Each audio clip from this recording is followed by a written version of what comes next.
Good morning, everyone. In this week's Torah portion, we learn about the story of Jacob and Esav. And we read the story how Isaac was prepared to bless his older son Esav, but because Jacob had purchased the birthright, he was entitled to the blessing. And so his mother, Rachel, helps him disguise himself as Esav to receive the blessings of their father, Isaac. And when Rachel helps him, the Torah says that Rachel took the beautiful wardrobe garments of Esav and dressed up Jacob in the garments of Esav. And the rabbis ask, why was Esav's most beautiful wardrobe in the home of Rachel? Why wasn't it in his own home? Why was it in his mother's house? And one of the answers given was that although Esav was not a righteous child, there was one mitzvah that he performed par excellence, and that was honor of his father. And therefore, whenever he would serve his father food, he would dress himself in the special wardrobe to honor his father. And the question is, we know that at the end of his life, at this stage, Isaac was blind. That's why Jacob was able to disguise himself as Esav, because Isaac, his father, couldn't see. And the question is, why would Esav put on a special, beautiful, magnificent wardrobe to serve his father dinner, his game that he hunted, if after all his father was blind and couldn't see him anyways?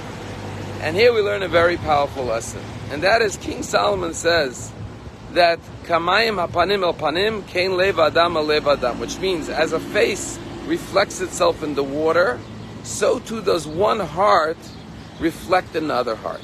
In other words, there is communication through eyes, through words, through facial expressions, but then there's the communication of the heart.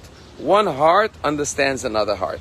And therefore, when Esav wore beautiful garments to honor his father and showed such love and respect for his father, although his father Isaac was physically blind and couldn't see the wardrobe that his son was wearing, his heart sensed the honor and the respect that he was giving him, and therefore reciprocated that love.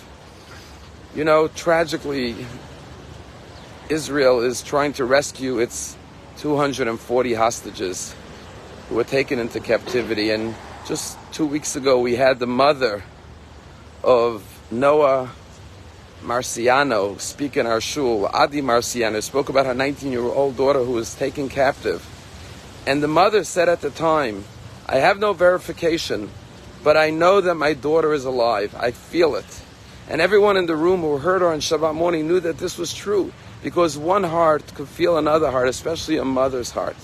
Even when her daughter is in captivity, she knew that her daughter was alive. Tragically, yesterday, the IDF confirmed that Adi Marciano's daughter, Noah, who she stood in front of the shul, the mother, holding a picture of her beautiful daughter, and the poster is still hanging in the shul. Tragically, this beautiful young lady was confirmed dead, killed by the terrorists. But today there's a big rally in Washington, and many parents of hostages will be speaking. And one of them will be Rachel and Akiva Goldberg, whose son, Hirsch Goldberg, was taken captive by Hamas, 23 years old. And they have been all over the world speaking out, crying, calling out to everyone who can help free and rescue their beloved son. And the mother, Rachel, said something very touching. She said, every Friday night in our home, we bless our children with the priestly blessing. May God bless you and protect you. May He shine His countenance towards you and be gracious to you. May He lift His face to you and grant you peace. And since my son was taken captive, every Friday night I go out on the balcony of my home and I raise my hands in the air like I would to put it over his head. And I cry out, I shout out the priestly blessing.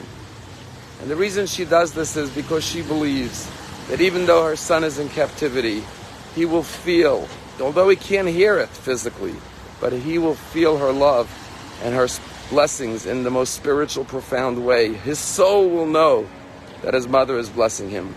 And this is an encouragement for all of us.